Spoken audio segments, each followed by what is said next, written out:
Dictation start होगा 5 second के बाद। Get ready, start. महोदय, मैं जानता हूँ कि यह सरकार पागल हो गई है। मुझे उम्मीद है जब भी ये राजनीतिक ईमानदारी का प्रयोग करेंगे, मेरे संशोधन को स्वीकार कर लेंगे। महोदय, खंड 13 चिदम्बरम के विभाग की उपज है, जिससे उन्होंने मानहानि के एक नए प्रकार को तैयार किया है। आखिर यह नए प्रकार का अपराध किस प्रकार का है? इस विधेयक के प्रावधान काल्पनिक हैं, यह बिल्कुल साफ है। अपार बहुमत द्वारा जो भी बताने की कोशिश की जा रही है, इसका असली मकसद लोगों की समझ में आ गया है। कृपया इस बात पर विचार करें कि जब सबसे पहले बोफोर्स की बात छपी थी, स्वीडिश रेडियो के प्रसारण को यहाँ दोहराया गया था। इस आधार पर कानून के उल्लंघन का स्पष्ट पता चलता था कि अपराध कहाँ किया गया। पहले प्रकाशन में ही खंड 13 के अंतर्गत मामला बन सकता है। इसके बाद यह स्वीकार किया गया था कि कानून का उल्लंघन करते हुए पैसा दिया गया। यदि यह कानून होता तो यह स्थिति भी नहीं आती। तेल एवं प्राकृतिक गैस आयोग द्वारा बताई गई बातों को ही देखें। यदि यह कानून होता तो जो कुछ स्टेट्समैन में छपा था नहीं छप सकता था, क्योंकि जैसे ही यह छपता श्री सूरी न्यायालय में जाते तथा स्टेट्समैन पर यह जिम्मेदारी डाल दी जाती कि वह सब कुछ साबित करे जो केवल सरकारी दस्तावेजों से ही साबित हो सकता था। इन दस्तावेजों को दिखाया नहीं जा रहा है। ठोस सबूत केवल सरकारी दस्तावेजों से मिल सकते हैं, जिसके लिए हमारे पास कोई साधन नहीं है। श्री अय्युप्पू रेड्डी ने बिल्कुल ठीक कहा है कि खंड 13 के अंतर्गत अपराध के मामले में उचित टिप्पणी बिना किसी गलत इरादे के किया गया प्रकाशन तथा पूर्ण विशेषाधिकार अथवा सशस्त्र विशेषाधिकार की प्रतिरक्षा या बचाव की व्यवस्था नहीं है। इस विधेयक का क्या बुरा एवं दुर्भावनापूर्ण इरादा है? इसका असली मकसद सिर्फ एक नए अपराध का सृजन करना है या एक ज्यादती है। दूसरे पक्ष के सदस्य अपने विचारों को व्यक्त करने में असमर्थ हैं।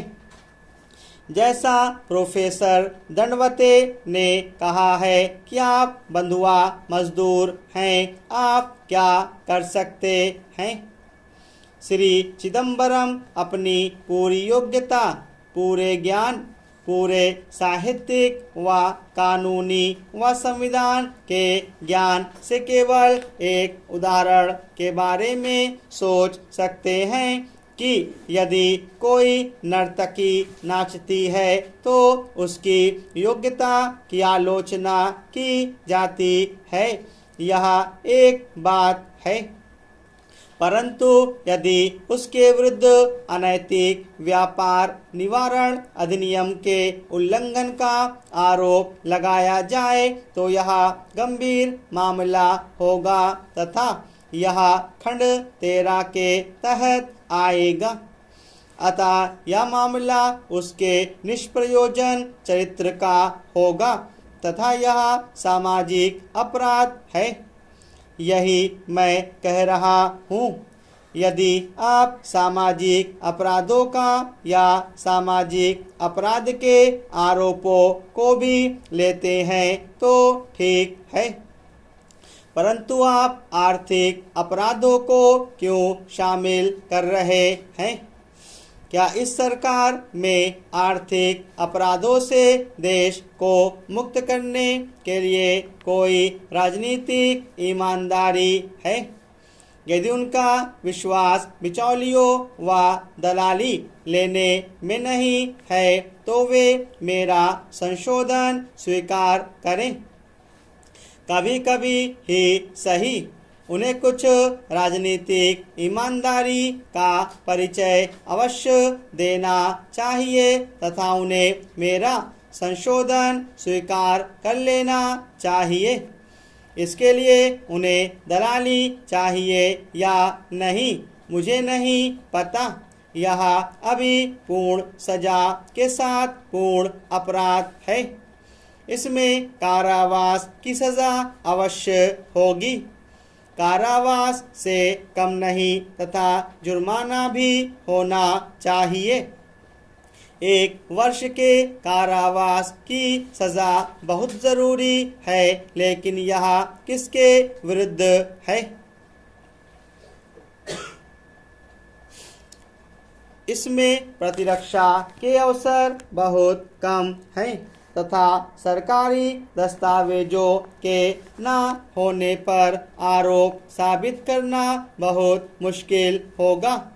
इस देश में वैध धन विदेशी बैंकों में रखा जाता है। स्विस बैंकों व विदेशी बैंकों में अनुमति के साथ धन रखा जाता है। मैं इस समय नहीं कह सकता कि कोई व्यक्ति स्विस बैंकों में धन रख रहा है। मुझे स्विस बैंकों के दस्तावेजों से यह साबित करना होगा। क्या यह संभव है? किसी ने मंजूरी के साथ स्विट्जरलैंड में फ्लैट खरीदा है। मैं इसे कैसे साबित करूं? वे मुझे दस्तावेज नहीं देंगे। अतः यह जानबूझकर व गलत इरादे से किया गया कार्य है ताकि उस सूचना के प्रकाशन को रोका जा सके जो आर्थिक अपराध से संबंधित हैं तथा यह लोगों को अंधेरे में रखने के लिए बहुत ही गंभीर कदम है।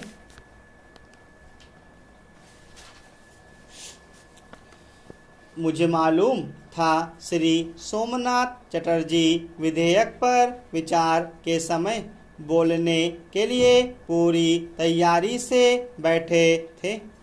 उन्होंने हमें अपशब्द कहे, हमें पागल कहा। मैं सिर्फ यह कह सकता हूँ कि यह एक ऐसे दिमाग की उपज है जो किसी अजीब भ्रम का शिकार है और जो यह सोचता है कि सिर्फ वही समझदार है, बाकी सब पागल हैं। उन्होंने हमें अनेक अपशब्द कहे, बंधुआ मजदूर तथा और भी बहुत सी बातें कहीं। खंड 13 यह बताता है कि मानहानि के अंतर्गत क्या क्या बातें आती हैं। ब्रिटिश तथा भारतीय कानून के अनुसार आपराधिक आरोप लगाना मानहानि है। भारतीय कानून में आज की स्थिति के अनुसार यह सिविल अपराध है। यदि हमें खंड 13 को न लाएं तो भी खंड 3 में आ जाता है।